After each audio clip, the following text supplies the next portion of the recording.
What's up, everybody? It's your boy AD, and I'm here to do the Raw review for June 19th, 2023. Let's do this.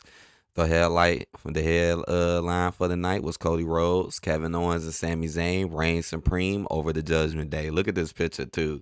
It's like, look how they cut Kevin Owens and cut Cody out. Like, come on now, y'all could have took a better picture than this. So y'all just want us to see Sami Zayn, but FKO and the whole night was crazy with KO because it was all about him not getting triggered and stuff, and them still kind of showing signs of not being on the same page. Well, I'm gonna get into it though. All right, so it started off with Finn Balor unleashing a vicious beatdown on Seth freaking Rollins to kick off Raw. So it started. They're not showing it. They made a mistake. They showing the Ciampa match. Yeah, Ciampa is back. But yeah, it started off with Balor attacking them just to keep the feud going. You know they got the title match coming up soon. So Finn gets an attack off. Nothing much. Nothing too crazy. Then we had Finn Balor. Oh, let me go down. Hold on. Right, then you still got the Braun Breaker thing saying he's gonna challenge him on NXT. We'll see about that. Tommaso Ciampa defeats the Miz. So they had a match. Nothing really to be happy about, right? I mean, the Miz has just been a jobber for I don't know how long. I mean, Ciampa's back. He been gone for 9 months. It's crazy though to see Ciampa come back and fight one of his old right hand men, right? Like the Miz was his homeboy. That's who he was rolling with when Ciampa first got back in, WWE. Now you're back beating him and he's a jobber. That is crazy. Crazy indeed. Um, right there goes. Sami Zayn challenges Kevin Owens to resist his anger. Yeah, that was funny because Kevin Owens has been doing that every episode, right? He's been blowing up, popping over like the littlest shit. So that was a little funny how they was just setting certain moments up for him that would normally trigger him, but it didn't. Like they had some random dude spill water on him. They had bro act goofy with him. Like they were really doing some shit, but I guess it didn't work because he said because they was like, oh man, if you don't, then I'll leave it alone if you stop doing it. See, again, they're making them look like they're not on the same page, which makes me wonder how long this tag team stuff gonna go. And don't forget, they're going against Pretty Deadly. And you notice that all the titles have been put on newer people or people who haven't been really having them as of lately. Like, and hey, it's a possibility Sammy and them could lose to Pretty Deadly. I mean, look at the push that Pretty Deadly got, right? They just got a push out of this world. I'm drinking my coffee. Then we had a match with Katana Chance and Kaden Carter going against Chelsea Green and Sonya Deville. Now, this match, when I seen Chelsea and them come out, I instantly figured it was going to be them because they're like the jobbers over here on Raw. Chelsea and them, they tried to add some little comedy with Chelsea on TikTok. That stuff was not funny. You're acting like, they're trying to act like she's a raging Karen, but then she gets in the ring and gets beat up. So I don't know what point they're trying to prove. I just had a feeling they were going to bring them out and let them get a win. You see, they lost the first time, which I find very odd and strange since you've been letting majority of them come back getting wins. Like I said, Pretty Deadly can get pushed to the max and win everything, but can't Katana Chance and Kaden Carter can't. And to be honest, out of all the little new people, Triple H and Braun from NXT, I think I like them the most. Like, honestly, I find them to be kind of skilled and kind of talented. They just don't have the size like that. They're not the tallest, but they definitely put in some nice work and nice moves in the ring, which is actually pretty entertaining. So we'll see if they do. I mean, you got them beating them, so I don't see much with y'all. Might set y'all up against somebody else to get beat soon. That's probably what's gonna happen. Then we had Indashir defeating Cedric Alexander and Shelton Benjamin. This was just a toss away jobber match. This is boring. This is so boring. Like, you're booking Indashir the same way as you're booking Omos. How can you be considered to be a threat and be these big, tall giants, but you're just beating up jobbers?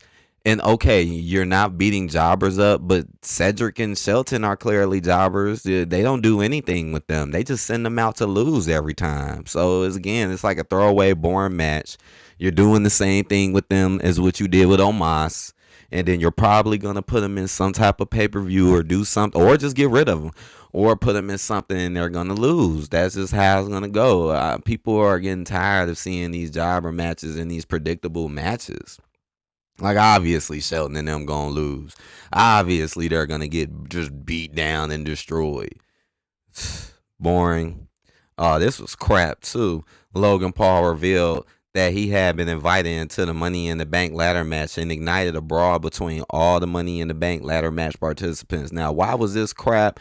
Is because here it go again. Logan Paul don't got to do nothing. He can just come in, get whatever match he wants, do what he wants. And that's what I don't like about Logan Paul. If you want to come in here and work your way up, I'm so tired of these people getting shots out of nowhere and getting opportunities out of nowhere, but people who really be working don't get nothing. Everybody in Money in the Bank had to do a match to get in Money in the Bank. But here comes Logan Paul. Oh, he's just in it, and he gets to steal the spotlight, and he gets to have a brawl with everybody who's in it, and looks like he's on top. I mean, come on, so cliche, so predictable, and so lame, and so boring. And why would you even add that? Now it's gonna be 7 people instead of 6. Now it's finna be all uneven now. And now since Logan Paul is in it, that kind of ruins it, because more than likely he's gonna win. Right? Or LA Knight, right? It's gonna probably be Logan Paul at this point, because I mean, he has been losing, but I don't know, man. I mean, just that way they threw him in here like this, I find it boring and lame though, and then here you go, another match with Ricochet in it, like, ugh, man, this is he just ruined. I mean, I'm more interested in the women's, because I do believe that the women's is a little bit more unpredictable about who's gonna win, but the men's just really just took a turn for the worse since y'all added Logan Paul. So that's what happened after that. Then you had Matt Riddle defeating Ludwig Kaiser. So that's all they've been doing with Riddle lately, is just sending him out there to tear apart Gunther's goons. Nothing really impressive, nothing important. And Riddle got attacked afterwards. As you can see, he ended up getting attacked after winning.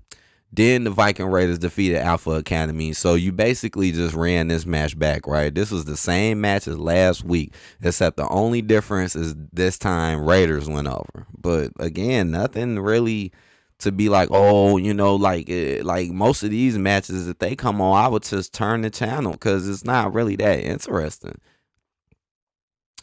Oh, this was bogus. Rhea Ripley unleashed a vicious attack on Natalya before their scheduled match. Now, this was just stupid and grimy, because it's like Rhea just does. Why would you have Rhea come out and do the same thing to Natalya that she did in the pay-per-view? It's like, I feel so bad for Natalya. Like I said, why are y'all not getting any real threats? She just come out, destroy Natalya, rip her, it's over. Come on.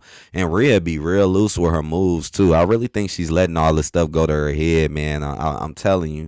Because she's just got to push out of this world like no other. Honestly, she got the biggest push out of all women. To be honest, she do. And she had this humongous push even before she got the title. Now she has the title and she just has the easiest opponents ever, and then she just beats them up all easy.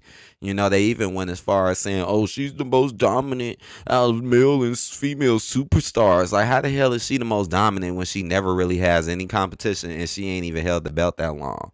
Like, this is how hard they be pushing Rhea just to throw her down your throat. And then she sits back and cheats in men's matches all day. It's annoying. Like, again, Rhea needs real competition. Come on now. Come on now. This is just bull, Rhea. And from what it looked like they're going to set up the rematch between them. And if they do that, that's such a slap in the face to Asuka and Bianca, because Bianca couldn't get her rematch. But we'll just rematch Natalya and Rhea, knowing damn well Rhea's going to win. But oh no, Bianca doesn't get her rematch, even though Asuka got one. She's not getting her rematch, even though Natalya got one. No, she's just going to go and move out the way for Charlotte Flair. And Charlotte Flair is going to come in there and win that title. More than likely. But yeah, I'm really getting tired of Rhea. It's just what they're doing with her is just so boring and just goofy. And it's so cliche and written for her to be perfect. It's like she's not really struggling or really fighting for much,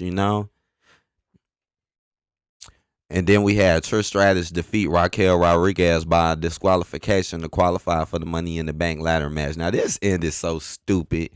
This was so dumb. Like their match was okay. And I mean, who would think 2023 we'll be seeing Trish Stratus having Money in the Bank opportunities? That's kind of crazy, but it's happening.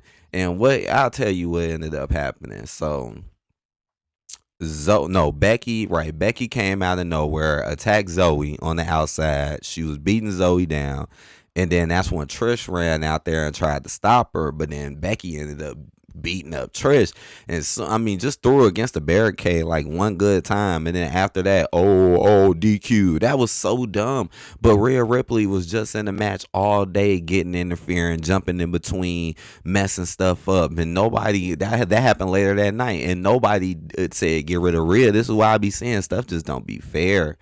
Like, but Rhea can sit there and constantly interrupt and be seen by the referee. Referee does nothing. But you telling me the referee can catch this and it's just Becky throwing her? And that's a ridiculous way for Trish to win. Just because you ran out there and fought her. Well, no. Why? How the hell did she win? See, that's dumb. Like, that is so dumb. So Trish wins just because Becky attacked her, even though Trish ran out there to fight her. Trish could have just stayed in the ring and finished her match. She ran out to try to protect Zoe, and then she gets beat up. So now what if Trish would have like laid Becky out? It would have been all right? But since Becky gets Trish, DQ. I'm telling you, that was some of the worst stuff I ever seen. And that ruling should not even exist. That shouldn't even happen. She didn't even get in the ring. And such a terrible way for Trish to get a win and to try to protect Raquel. Ooh, that was horrible. And really didn't make no sense, really. But Rhea can get in the ring, do all types of stuff, and no DQ there. Then we have Bronson Reed defeating Shinsuke. Another throwaway match. They just been having these two and Ricochet just going in a dumbass circle like they have nothing else better for them to do. And then Ricochet ended up getting involved, which ended up messing up Shinsuke, and Shinsuke got cost at the match. This is boring. I'm tired of y'all going at it. No real storyline builds, neither. Just throw away petty matches. And then the last match was Cody Rhodes, Kevin Owens, and Sami Zayn defeating the Judgment Day, because that's what it was all about. It was about them coming at him, Cody, and then that's when they was like, Cody, go get two of your buddies and we can have a 3-on-3. And that's when Sami and KO got his little old friends that wasn't really his friends, got thrown in with him. And I mean, pretty predictable though, right? You on the team with Sami and KO, you're gonna win. Rhea did try to intervene, but it didn't matter because of that Sami KO magic. And they picked up the victory. I mean, the match wasn't half bad. It's matches with KO and Sami do be kind of lame, but it was okay because we don't really see all of them go against each other like that.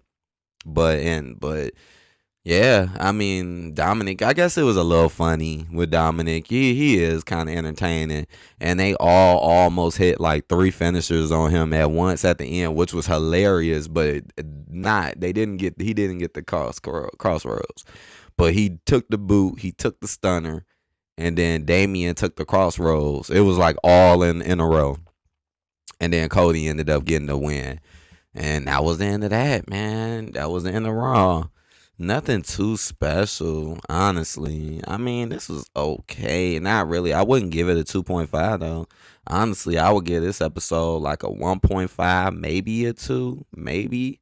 Not really that good, not really that entertaining. Only a few things, nothing really too new or dramatic. It is what it is, y'all. That's what happened on Raw. That's what happened. Again, nothing too much. We got Money in the Bank around the corner, so I guess we'll be waiting on Money in the Bank and seeing what's up with that. But I'll be back to do my SmackDown, or probably live stream. I've been live streaming my SmackDowns lately, so please tune in for that. Thank y'all for watching. Hit that like button, comment, tell me what you think about what's going on in the wrestling world, and I will see you guys on the later tip. Peace out, everyone.